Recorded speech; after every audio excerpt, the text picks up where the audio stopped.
Clemson University is a public institution in South Carolina. As engineers, we have a lot of great ideas, and in order for us to be able to kind of realize those, we need an ability to see what we're dreaming. 3D printing is used within our senior design course to allow the student to see their product for the first time. The Multi-Jet Fusion 3D printer is really incredible. Being able to print on the micron scale is mind-blowing. It's extremely helpful to have a printer that has that really low tolerance that can pick up all of the specific details we really need. If I could only have one printer, it would be the HP Jet Fusion machine, just because it's easier to use and it's faster and it has super high quality parts.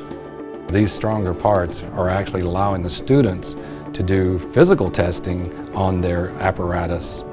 When our students see a prototype for the first time, their reaction is usually one of amazement.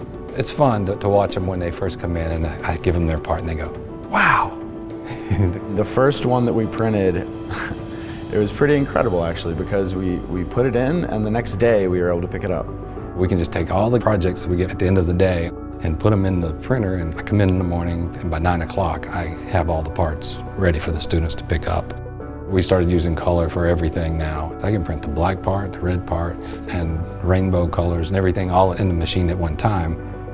They've been able to realize their dream, what they're thinking in their head, what they see on their computer. So it's really a moment for them of true learning inflection. It has effectively increased the capacity for the research in our lab by an exponential margin. When they realize that they can do anything they want to, anything that they can design, basically we can print.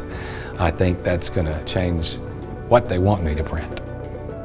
We're exposing them to how 3D printing processes work. They're able to use that in their education, but we're also teaching them how things are going to be made in the future.